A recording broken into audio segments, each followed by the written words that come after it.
እሸቱ መለሰና የሱ ሚዲያ የሆነው ዶንኪ ቲዩብ ከባድ አደጋ ላይ ናቸው። ዶንኪ ቲዩብ አሁን በትክክል አደጋ ውስጥ ነው ያለው። ለመሆኑ እሸቱ መለሰ ምን አጋጠመው? ከባድ አደጋ የተባለውስ ምንድነው? አሁን እየሳኩ ላውራው እንጂ በጣም የሚያስጨንቅ ነገር ነው ምነግራችሁ። ይሄን ቪዲዮ እስከ መጨረሻው ስትከታተሉ እሸቱ መለሰ ምን አለ፣ እንዲሁም እሸቱ መለሰ ላይ የተሰጡ አስተያየቶች ምንድናቸው የሚሉ ነገሮችን እናያለን። እንዲሁም እናንተ ተመልካቾች የራሳችሁን ሐሳብ ትሰጡበታላችሁ። ለዚህ ቻናል አዲስ የሆናችሁ ሰብስክራይብ እያደረጋችሁ እንዲሁም ይሄን ቪዲዮ ላይክ አድርጋችሁ ብትጀምሩ ደስ ይለኛል። ኮሜዲያን እሸቱ መለሰን እንግዲህ ሁላችንም እናውቀዋለን በብዙ የኮሜዲ ስራዎቹ፣ እንዲሁም ከዚህ በፊት ኢቢኤስ ቴሌቪዥን ላይ የቤተሰብ ጨዋታን ሲያዘጋጅ፣ ካለፉት 7 ዓመታት ወዲህ ደግሞ ዶንኪ ቲዩብ ብሎ የራሱን ቲዩብ ከፍቶ ብዙ ስራዎችን እየሰራ የቆየ ሰው ነው። ታዲያ ከሰሞኑን እሸቱ መለሰ በጣም ከባድ ሁኔታ ላይ ገብቻለሁ፣ የኔ ሚዲያ ወይንም ዶንኪ ቲዩብም ከባድ ሁኔታ ላይ ነው፣ ከባድ አደጋ ገጥሞታል እያለ ነው እና በራሱ ዩቲዩብ ቻናል ላይም የ40 ደቂቃ አንድ ቪዲዮ ለቋል እና የእናንተን እርዳታ እፈልጋለሁ እርዱኝ እያለ ነው። ነፃ ልታወጡን የምትችሉት እናንተ ተመልካቾቻችን ናችሁ። ለመሆኑ እሸቱ መለሰን እኛ እንዴት ነው መርዳት የምንችለው? የምር እሸቱ መለሰ የእኛን እርዳታ ፈልጎ ነው ወይስ ሌላ ነገር? እና እሱ በራሱ ዩቲዩብ ቻናል ላይ የ40 ደቂቃ አንድ ቪዲዮ ለቋል እና እኔ ደግሞ የተወሰኑን ዋና ዋና ሐሳቦችን እዚህ ቪዲዮ ላይ አሳያችኋለሁ። እስኪ ከመጀመሪያው ቪዲዮ እንጀምር።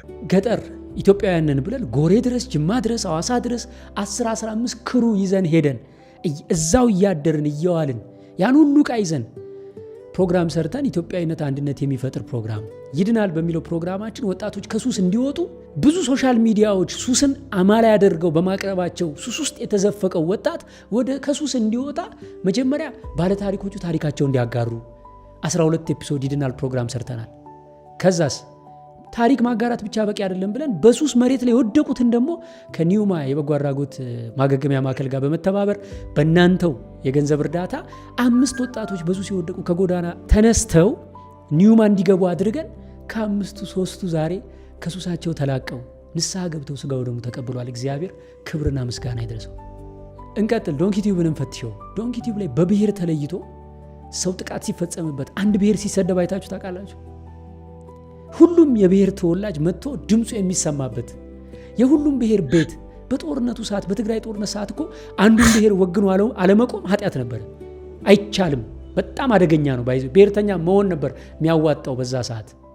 ነገር ግን ዶንኪ ቲዩብ በእግዚአብሔር ኃይል ተሸፍኖ በሰብአዊነት መሰረት ላይ ቆሞ እንዲሻገር ያደረገው የፈጠረን አምላክ እግዚአብሔር ነው። በሃይማኖት እንዴ ሰው ስለሆኑ የሰውነት ታሪካቸውን እንደ ሰው ምን አይነት ልምድ አላቸው በምን ውስጥ አለፉ የሚለውን እኮ ፓስተር ጻድቁን አምጥተን ኡስታዝ አቡበከርን አምጥተን ቀሲስ ዶክተር ዘበነ ለማንም አምጥተን በተመሳሳይ ፕሮግራም እንደ ሰው እኮ ታሪካቸው እንዲያካፍሉ አድርገናል። በዶንኪ ቲዩብ በሃይማኖት ደረጃ ከህፃናት እስከ አዋቂ ከድንቅ ልጆች እስከ ጀግና መፍጠር የሃይማኖት ልዩነት ዶንኪ ቲዩብ ላይ ማንም ፈልጎ ሊያገኝ አይችልም። በብሔር ማን ቀረበ ብትሉ አላውቀውም። ለምን ዳታቤዛችን ላይ ብሔር የሚል ሰንጠረዥ የለም። አንድ ሰው መስፈርቱን ካሟላ ለፕሮግራሙ ይቀርባል። እና እዚህ ጋር እሸቱ መለሰ ዶንኪ ቲዩብ እስከዛሬ ሲሰራ የቆየው ከፖለቲካ ከብሔር ከሃይማኖት ወገንተኝነት ነፃ ሆኖ ነው፣ ገለልተኛ ሆኖ ነው ሲሰራ የቆየው። እንዲሁም እጅግ በጣም ብዙ የበጎ አድራጎት ስራዎችን ስንሰራ የቆየን ሚዲያ ነን እያለ ነው። እሺ ከዛስ? የገጠሩ መንገድ ሲሰራ 10 ኪሎ ሜትር የሚወስድብንን ጊዜ ልነግራችሁ አልችልም። እግዚአብሔር ይመስገን። እግዚአብሔር ጥሩ ልጆች ስለሚሰጠኝ ጀግና አንበሳ የሆኑ ዋጋ የሚከፍሉ ልጆች ስለሚሰጠኝ በየጊዜው አብዛኛውን ጊዜ እነሱ ይሸፍኑልኛል። ግን እኔ ከአቅሜ ስልክ ማወራበት እየሄድኩ የምጎበኝበት ስብሰባዎች ላይ ውሳኔ የምንወስንበት ከቦርድ ጋር የምሰበሰብበት እዛ ሄጄ ከማህበረሰቡ ጋር ከኃላፊዎች ጋር የምሰበሰብባቸው ጊዜያት ዩቲዩብ ላይ እንደምትታየው 20 እና 30 ደቂቃ አይደለችም። ሌላው የዶንኪ ቲዩብ ሰራተኞች የሚከፍሉት መስዋዕትነት ራሱ ለምሳሌ ለእድሳት ሀረግ ድንቅ ልጆች ላይ ባነበበችው ደብዳቤ እሷ ሀረግ እዚህ ደብዳቤውን ስታነብ ፉቴጁ ይታያል እኮ ቪዲዮ ገዳሙ እንዴት እንደሚያምር ይታያል። ከየት መጣ ከተባለ ተቀርጾ ነው። እንደውም እዛ ቀረጻው በጣም የተሻለ እንዲሆን በሚል ማለት ነው ከውጪ ቀጥረን ካሜራማን ሁሉ አምጥተናል። የተሻለ ልምድ ያለው ካሜራማን አምጥተን ከዛ ኢማጂን አሁን የዶንኪ ቲዩብ ሰራተኞች እንዲህ አይነት ሩቅ ቦታ ለቀረጻ ሲሄዱ ጉም ኢየሱስ ስንሄድ ሌሎቹም እንደዚህ ሩቅ ቦታ ሲካሄድ ሀገሪቱ ላይ ያለው ነገር ይታወቃል አይደል? የሰላም ሁኔታ መንገድ ላይ የሆነ ነገር ቢፈጠር አንድ ነገር ብትሆኑብኝ እኔ ሪስክ መውሰድ እኮ አልችልም። ለምሳሌ አንድ ሰው አይበለውና እኔ ቢሞትብኝ ምን አደርገዋለሁ? እኔ ከሞት ማስነሳት አልችል ሰው። ስለዚህ እኔ ሪስክ አልወስድም። ከቤተሰቦቻችሁ ጋር ተነጋግራችሁ እርግጠኛ ከሆናችሁ ሪስኩን ራሳችሁ የምትወስዱ ከሆነ የሆነ ነገር በሆነ እንኳን ወደ እግዚአብሔር ቤት ሲሄድ ነውና የሆነ ነገር የሆንኩት እግዚአብሔር እንደ መስዋዕትነት ይቆጥርልኛል ብላችሁ የምታምኑ ከሆነ ኑ። ካልሆነ ድርጅቱ አያስገድዳችሁም፣ አትገደዱም ነው ሁል ጊዜ የምለው። ሩቅ ቦታ ሊካሄድ ሲል ሪስኩን ትወስዳላችሁ በራሳችሁ። በተለይ መንፈሳዊ ስራ፣ ዓለማዊ ስራ እንደዚህ አይነት ገጠር ቦታ አንሄድም። አሁን ላይ ምንም ችግር የለም፣ ኃላፊነት እንወስዳለን፣ ወደ እግዚአብሔር ቤት ነው የምንሄደው፣ ለሚፈጠረው ነገር እግዚአብሔርን ተማምነን ነው የምንሄደው እያሉ ነው። ሰቆጣ የሄድን ጊዜ እኛ ሰቆጣ ሄደን እናንተ የሰጣችሁትን እርዳታ፣ ልብስ፣ ምግብ ስናከፋፍል የህወሓት ሰራዊትና መከላከያ ከ20 ኪሎ ሜትር እኛ ካለንበት ርቀት ላይ ተፋጠው ነው ያሉት። እናውቃለን ስንሄድ ይሄንን ያውቃሉ። እንግዲህ የኔ ክሮች እያወቁ ነው የሚሄዱት። እና ዶንኪ ቲዩብ ላይ የሚቀርቡ የ20 የ30 የ40 ደቂቃ ቪዲዮዎች እናንተ ስታዩት ቀላል ሊመስሉ ይችላሉ። ነገር ግን እጅግ በጣም ትልቅ ዋጋ ተከፍሎበት ነው የሚሰሩት። እንዲሁም ህይወታችንን አደጋ ላይ ጥለን ከኔ ጋር የሚሰሩ ልጆች ህይወታቸውን አደጋ ላይ ጥለው ህይወታቸው ላይ ሪስክ ወስደው ነው ይሄን ስራ ሲሰሩ የቆዩት ነው የሚለው። እና እሸቱ መለሰ እነዚህን ነገሮች የሚናገረው አሁን ላይ እሱ ገጠመኝ ያለው አደጋ ከነዚህ ነገሮች በኋላ እንደሆነ ለመናገር ነው። እና ቪዲዮውን እስከ መጨረሻው ማየቱን አትርሱ። አሁን ወደ ገንዘብ ካልኩሌሽን ልንመጣ ነው። እንግዲህ አሁን ዛሬ ከ8 ቀን በኋላ 31 ሰራተኞች ለማሰናበት እገደዳለሁ ያልኩበት ምክንያት ሌላ ምንም አይደለም፣ የኢኮኖሚ ችግር ነው። እንዴት? ጆሮ ስጡና አድምጡኝ።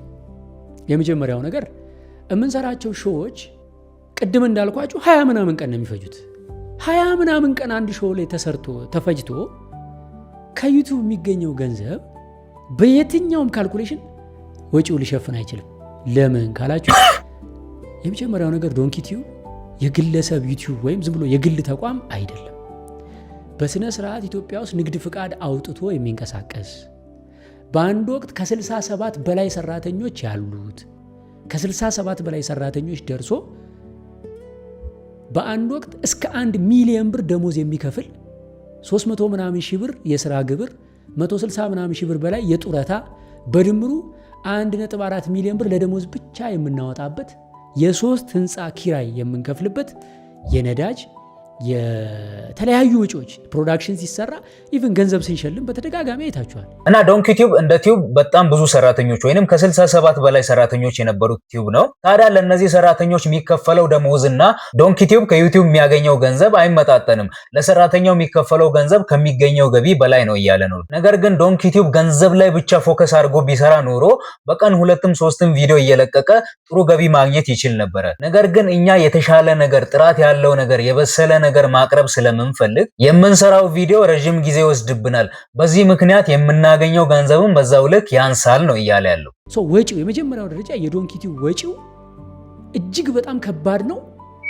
ገቢው ግን የዩቲዩብ ቪዲዮ የምናመርትበት አቅም ግን እንደ 40 ሰራተኛ 50 ሰራተኛ እንዳለው ሰው በቀን 2 ቪዲዮ መልቀቅ ነበረብን። ግን የምንለቀው ቪዲዮ በጣም በስሎ ስለሆነ የሚለቀቀው አንችልም እንደዛ ማድረግ። ትንሽ ቪዲዮ ነው የምንለቀው፣ በጣም ብዙ ነን። እሺ ከዚህ ሁሉ በኋላ እሸቱ መለሰ ያጋጠመው ችግር ምንድነው? ዶንኪ ቲዩብስ ምን አይነት አደጋ ነው ያጋጠመው? የኛ ችግር የጀመረው ግን የዛሬ 3 ዓመት ነው። ከዛሬ 3 ዓመት ጀምሮ መቼም እኛ ይሄን ሁሉ ወጪ የምናስተዳድረው በዩቲዩብ ገቢ ብቻ አይደለም። ስልጠናዎች እንሰጣለን፣ በጎን የተለያዩ የምናምንባቸውን ስራዎች እንሰራለን ለወጣቱ የሚጠቅሙ። ስለዚህ ገቢ እናገኛለን። ስፖንሰሮች፣ ማስታወቂያዎች አሉን። መርጠን ተጠንቅቀን የምናስገባቸው ስፖንሰሮች አሉ። በግልጽ እነዚህን አታክ ማድረግ ተጀመረ ማለት ነው። ለምሳሌ ከተፈራረምን በኋላ ትልልቅ ስራዎች ተሰርዘውብናል። በተደጋጋሚ ይሰረዙብናል፣ በተደጋጋሚ ማለት ነው። ስለዚህ ምን እየሆነ መጣ? ተጨማሪ ገቢ እንዳናገኝ ያው የሆነ ከጀርባ ኃይል አለ ማለት ነው፣ ያንን የሚያዳክም እና ዶንኪ ቲዩብ በጣም ብዙ ስፖንሰሮች ነበሩት። እነዛ ስፖንሰሮች ከኛ ጋር እንዳይሰሩ ወይንም ዶንኪ ቲዩብን ስፖንሰር እንዳያደርጉ በጣም ብዙ ተጽዕኖ ይደረጋል። ወይንም ከኋላ እነዛ ስፖንሰሮችን ዶንኪ ቲዩብን ስፖንሰር እንዳያደርጉ የሚያደርጉ አካላት አሉ እያለ ነው። እውነት ለመናገር እኔ ድንቅ ልጆች የሚለውን ፕሮግራም አይ ነበረ ዶንኪ ቲዩብ ላይ ከዚህ በፊት። እሱ እንዳለውም በጣም ብዙ ስፖንሰሮች ነበሩት እና እነዛ ስፖንሰሮች ከኛ ጋር አሁን ላይ እንዳይሰሩ ተደርጓል ነው እያለ ያለው። ጠቅላላ ቲክቶከሮች ቲክቶክ ይከፍታሉ፣ የኛን ቪዲዮ እየወሰዱ ይጭኑና ቲክቶካቸው ሲያድግ ፎሎወሩ ይሸጡታል። በእኛ ስም ነው የሚከፍቱት፣ እሸቱ መለሰ ዶንኪ ቲዩብ ብለው። አየን አንድ ዓመት ተኩል አየን። በቃ ከአቅማችን በላይ ሲሆን 70-80 የቲክቶክ ፔጆችን ሪፖርት አድርገን አዘጋን። ስናዘጋ ትልቁ ጥፋት እሱ ነው ብዬ ነው የማስበው። ከዛ በኋላ ዘመቻዎች በጣም እየበረቱ መጡ። ኔጌቲቭ ዘመቻዎች፣ ስም ማጥፋቶች። የሆነች ጉዳይ ከተነሳች በጣም ብዙ ሰዎች ቪዲዮ ይሰራሉ በአንድ ጊዜ። ምን በድያቸው ነው ላሉ ድሮ አይገባኝም እንዴ ምን አድርጋቸው ነው እነዚህ ሰዎች? እኔ አልነካዋቸው ለካ ነክቻለሁ። ስለዚህ በትክክለኛ አይምሮ እኔን ለመገሰጽ ቪዲዮ የሚሰራ አለ። በዛው ልክ ደግሞ ጉዳዩ ምንም ይሁን ሳያምንበት አታክ ለማድረግ የሚነሳ በዛ ማለት ነው።